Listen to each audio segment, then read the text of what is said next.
What's wrong with me?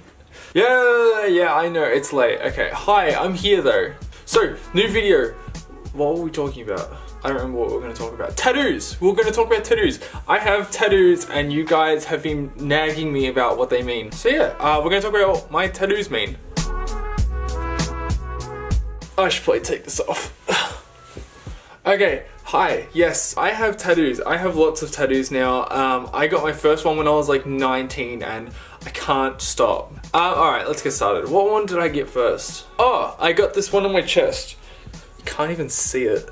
So this was the first tattoo that I ever got. I got this tattoo when I was 19 years old, I think I was. I wanted something to see how much tattoos would actually hurt because I was terrified if they were going to actually hurt or not. But I didn't even know that apparently the chest is the most painful spot to get a tattoo, and I picked it as my first spot. Don't ask me why, but it didn't hurt nearly as much as I thought it was gonna hurt. It wasn't even bad. This tattoo is supposed to be a mix of Legend of Zelda, Earthbound, and Undertale. I know it seems cringe to have an Undertale tattoo now, but back then when it first came out, it was really good and I really liked it before all the weird fan art started. You just gotta trust me. If I was to get it in 2019, no, I wouldn't have gotten it because people just made Undertale weird. But yeah, that was the very first tattoo I ever got and it was pretty good. I like it. I still like it. So after I got my chest one, I really wanted to start working on a sleeve because I've always wanted a sleeve. So I started designing it myself. This was the next one I got, was this one, this half clock that runs along. When I got this, I was really obsessed with Steins Gate, which is like a time travel kind of movie. I was so into time travel back then. I was looking up all these theories and stuff and it blew my mind. It was such an interesting thing to read about. My favorite one was called the multiple worlds interpretation. That was the one that I really liked. So I made a tattoo about that. So I made it myself in Photoshop and I took a lot of inspiration from Steins Gate with like all the circuitry and all the clocks and stuff. So it's got like a half clock in the middle and it's got this circuitry and it's meant to represent like different timelines. If you don't know what the many worlds interpretation is, I'm going to completely butcher this, but I'll try. It's supposed to be about every single choice that you're able to make in your life, that there is a separate universe where you did choose that choice. As an example, you might have taken the bus to school one day, but instead of taking the bus, you decided to walk that day. Or there's also a possibility where you decided to take a shortcut through the park, met someone, and gotten stabbed. I don't know, it could happen. But that's the interesting part of the theory, is that there is a universe out there where that did happen, and there's a universe where you decided to take the bus. I don't know, to me that seems really cool. It's like maybe it's something that you didn't get to ever do in your life. There is a separate you out there which did do that thing. I don't know, that sounds really cool. After that one, I really wanted to make a whole sleeve centered around time. That's the theme of this whole sleeve, which I haven't finished yet. The second tattoo I got for it is this one here, which is actually a cat. I know it's impossible to see, but I did that on purpose. So there's a cat and it says 1994 in Roman numerals, which is the date of my birth. The reason I got this tattoo is because of a theory called Schrodinger's cat.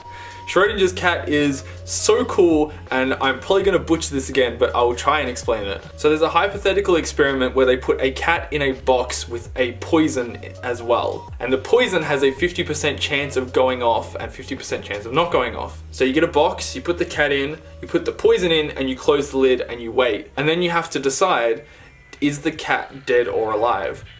What do you think? I'll wait. The correct answer is it's both. Yeah, I know, it's cool. So the theory is the cat is both alive and dead until you open that box. So it's saying that you haven't discovered which timeline you're in yet. You don't know whether you're in the timeline where the cat lives or the cat dies. So if you open the box and the cat is alive, you're in the cat alive timeline. But if you open the cat... What? If you open the box and the cat is dead, you're in the dead cat timeline, and that one's not so great. You don't want to be in the dead cat timeline. It's just so cool. It's so cool. It's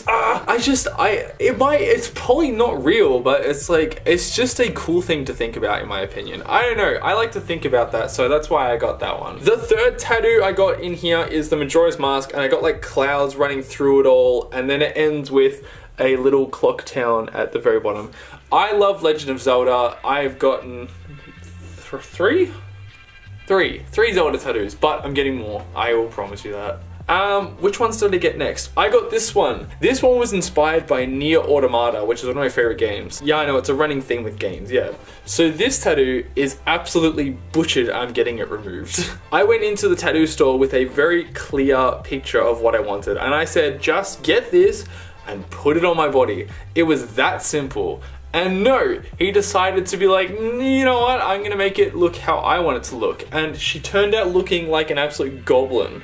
So I'm getting it removed. But I'm only getting her face removed and redone because I really like the meaning behind the tattoo, and that is the topic of humans and robots and how alike they can be. Nier Automata deals with a lot of themes that revolve around robots becoming so intelligent that they basically are human. Robots develop emotions, and it's like at that point, what distinguishes humans between robots? And it's just like, it gets messy. So that's what she is. She's like a robot lady. She looks like a normal lady until you take her face off and she's actually a robot. I think that's a really interesting concept and a really cool conversation to have with someone, that like, what defines humans as humans? Is it because we're made of meat? Is it because we have emotions? Like, no. And if you haven't played Nier Automata, please go play Nier Automata. It is fantastic. I really like it. So the same day I got this tattoo, I also got another tattoo which he stuffed up on the same day in the same session, and that is this one. Now the way you're looking at it right now, this is the right way up for the tattoo, but instead he did it upside down. He put my fucking tattoo on upside down, and I am stuck with that forever. But you know what? It's okay. I'm not that bothered by it. I actually kind of like it upside down. It adds to the abstract kind of thing. So everyone always says, what's your tattoo mean? There's got to be a meaning behind it. Why do you have that tattoo? You're not going to put something on your body just for no reason. Actually, yes, that's exactly what I did. I just picked a tattoo that I really liked. It has no meaning, and I put it on. So it's basically just a floor, some walls, and a PowerPoint socket on a wall. That's it. That's all it is. You can go home. That's the whole tattoo, and I love it. I don't think all tattoos have to have these big extravagant meanings behind it. You can just get something because you like it or it sticks out to you, and that's why I got this one. I mean, I guess in a way it does have meaning because it doesn't have meaning, and I got the tattoo to prove that you don't need a meaning, but that is the meaning. I don't know. I just like it. Everyone gives me a lot of shit about it, but it is one of my favorite tattoos. It's just a shame that the PowerPoint's on the ceiling. It's just, So yeah, I told the guy who put it on upside down, and he went and threw up outside, and he closed his store down like 2 weeks later, and then I never heard from him again. I call that a win in my books. What other ones did I get? Oh, this one.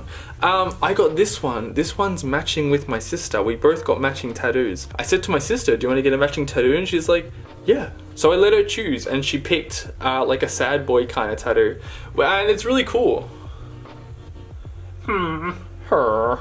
I love it. I think it's really cool. It's so small, but it's like, I don't know, it's one of my favorite tattoos. It's really cool. I've got a Boo on my arm because I really like Boo. He's probably my favorite character from Mario. It used to be Toad, but then he got annoying with the like, I was like, alright, like, new character.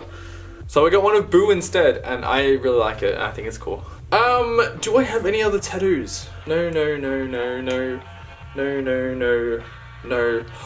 Oh, I've got one more. Now this one I don't really like talking about too much because it is a really personal tattoo, but I'll give you guys a little bit of an explanation. This tattoo I got back when I was a teacher. I used to be a primary school teacher, and before that, I used to teach in kindergarten. I met this kid on my first day of training as a kindergarten helper, and he was amazing and I loved him, and he was the first kid I really kind of bonded to, and like, he really enjoyed my company, and I was a really big role model for him. I saw him basically Monday to Friday for like 2 years in a row, and he was awesome. And I went to his graduation, and I watched him graduate into primary school, and I babysat for his family, and I knew his family, and yeah, that was back in 2014, I think it was. Fast forward to the start of 2018. I'm at a friend's house, and I look at the news, and there's a news report, and front and center was that boy. And it turned out he passed away. and I was absolutely devastated. I reached out to his dad and I asked if it was alright if we met up, and then I had dinner with him and I said, is it alright if I get a tattoo about it? Because I like to express myself through my tattoos. I show things that I love through my tattoos. And I wanted something to remember this kid by, because he was such a massive influence on how I built myself up as a teacher and how I modeled myself and spoke to all these other kids. When I was teaching, I felt like I was more of a big brother kind of person more than an actual teacher, because it was more fun that way and kids liked me more and everyone had more fun that way. And the reason I chose to do all that is because it worked with that kid. So yeah, this one kid shaped me as a teacher, and I thought that was something special. He was very special, so I got a tattoo about him.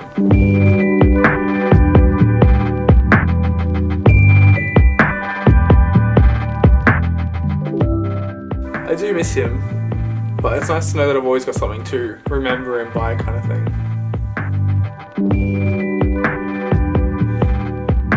So yeah, you've seen all my tattoos. I don't think I have any more, but I can't wait to get more tattoos. I have so many lined up, ready to go, and I'm just lazy to go get them, and it hurts. I don't like sitting there and they're jabbing me, and I just don't like it. But they're a lot of fun. I can't wait to get more.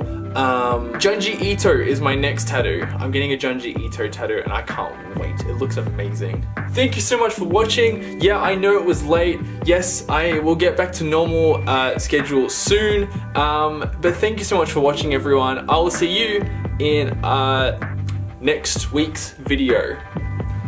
Bye, everyone.